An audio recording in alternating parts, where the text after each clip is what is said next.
Encore un nouveau quiproquo entre Alger et Abu Dhabi. Les autorités algériennes accusent dans les coulisses l'Émirat d'avoir orchestré un véritable torpillage du plan algérien qui devait permettre une réconciliation de la Syrie de Bachar al-Assad avec les autres pays de la Ligue arabe. En effet, le 18 mars dernier, le président syrien Bachar al-Assad, allié de l'Iran et du Hezbollah libanais, a été reçu avec les honneurs aux Émirats arabes unis, qui ont récemment normalisé leurs relations avec Israël, pour sa première visite dans un pays arabe depuis 2011. Alger a découvert avec stupéfaction cette visite, d'autant plus que personne ne l'avait mis au courant de la préparation de cette visite surprise. Abu Dhabi a organisé ce déplacement conjointement avec Moscou. Or, le traditionnel allié russe de l'Algérie n'a pas jugé utile d'associer Alger qui espérait superviser la réconciliation de la Syrie avec les pays arabes lors du prochain sommet de la Ligue arabe à Alger prévu officiellement le 1er novembre 2022. Le premier déplacement du président syrien dans un pays arabe était prévu à cette date-là et c'est seulement à Alger que le dictateur syrien devait être officiellement réhabilité grâce aux efforts de la diplomatie algérienne appuyée par les partenaires russes, les protecteurs du dictateur syrien avec les mollahs de Téhéran. À la surprise générale, Abu Dhabi s'est rapproché beaucoup de Moscou pour nouer une alliance secrète qui a abouti à une première réhabilitation de Bachar al-Assad. Alger a été prise de court et se sent aujourd'hui poignardée dans le dos, car elle n'a pas été associée à ce processus de négociation secrète ni par Moscou ni par Damas. Un véritable désaveu qui a fortement suscité la colère des dirigeants algériens. L'autre risque pour Alger est d'assister à la mise à l'écart de la diplomatie algérienne dans les pourparlers entre les pays de la Ligue arabe et l'Iran. Bachar al-Assad est en train de devenir l'intermédiaire attitré entre Téhéran et Abu Dhabi, chef de file des pays arabes hostiles à l'Iran.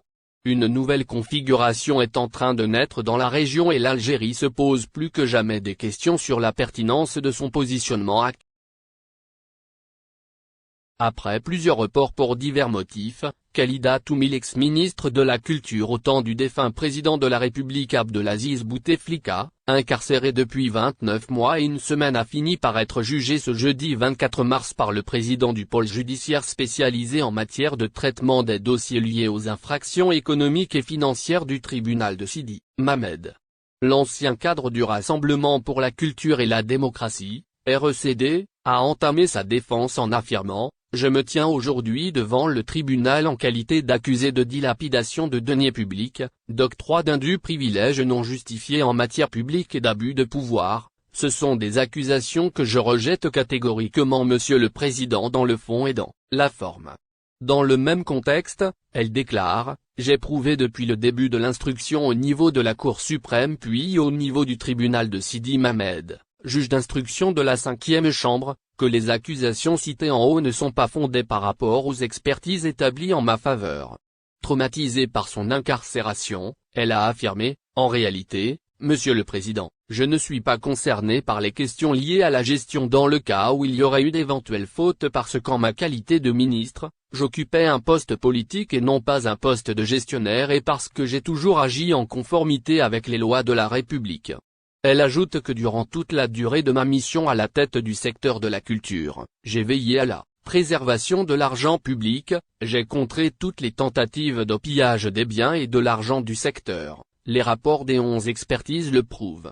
S'agissant de l'organisation des manifestations culturelles à caractère international par l'Algérie, elle a souligné: « On m'accuse injustement pour la simple raison que ces manifestations ont été organisées au nom de l'État algérien sur instruction des plus hautes autorités du pays en application des engagements des pouvoirs publics vis-à-vis des organisations internationales et dont notre pays est membre, Union africaine, ISESCO, Alexo, UNESCO. » Très calme et contrairement à ses collègues ministres poursuivis pour des faits de malversation, l'accusé a expliqué au président du tribunal que l'organisation de chaque manifestation est placée sous l'égide d'une commission nationale de haut niveau présidée par le Premier ministre composée de 10 secteurs et corps constitués dont le ministère de la Défense nationale, le ministère de l'Intérieur, le ministère des Affaires étrangères et le ministère des Finances. Elle souligne aussi que le ministère de la Culture n'est qu'un simple membre de cette commission nationale, ajoutant que les experts de Ligue font confondu entre ses missions de ministre, membre du gouvernement et de ses attributions en qualité de présidente du comité exécutif de chaque manifestation culturelle.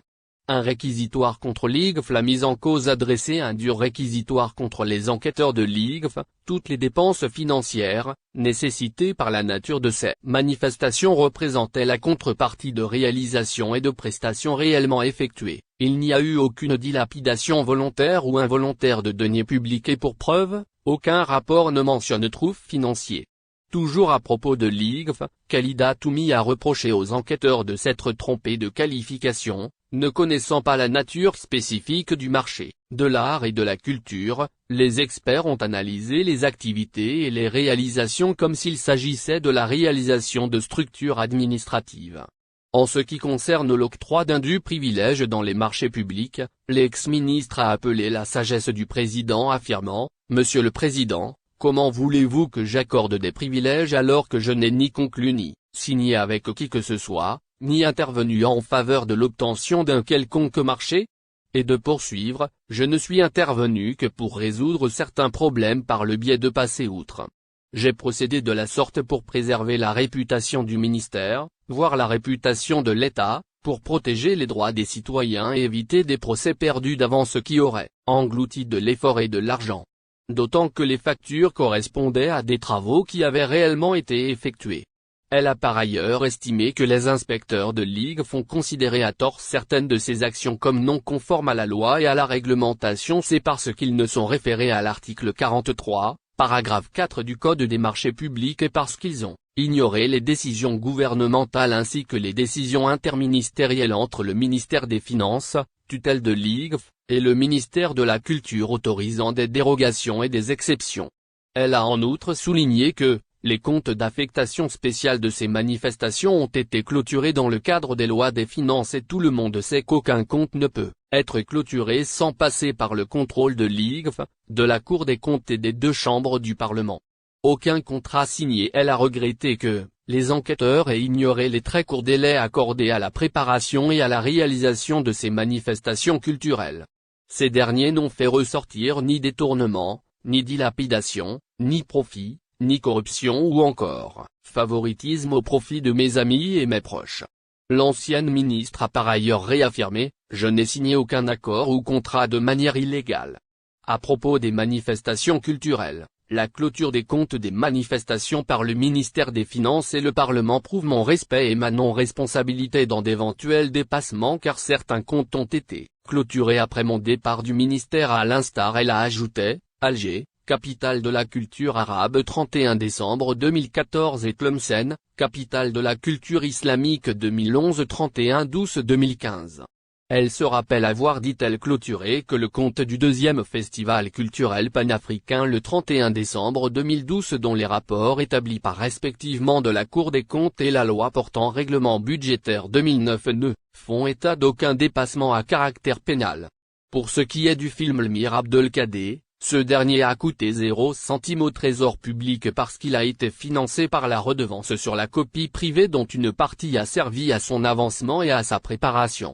Ces dépenses ont été approuvées par un expert comptable. À propos du même film, Khalida Toumi a tenu à préciser que la date du début du tournage a été officiellement fixée au 4 juillet 2014, mais j'ai quitté le ministère 3 mois avant ce rendez-vous. Le 5 mai 2014 j'ai été étonné d'apprendre par la presse nationale, la mise en arrêt du film en juin 2014. Elle a clamé haut et fort, « Je n'ai jamais appartenu ni appartiendrai à ce qu'on appelait la Issaba puisque je m'y suis opposé. J'ai combattu toutes les dérives et j'ai quitté le gouvernement en 2014 à ma demande, lorsque j'ai constaté avec conviction que le président de la République est sciemment porté absent, que j'ai vu plus qu'une fois ce qui est devenu le système de gouvernance dans lequel l'autorité institutionnelle légitime a été remplacée par une autorité parallèle, obscure et illégitime.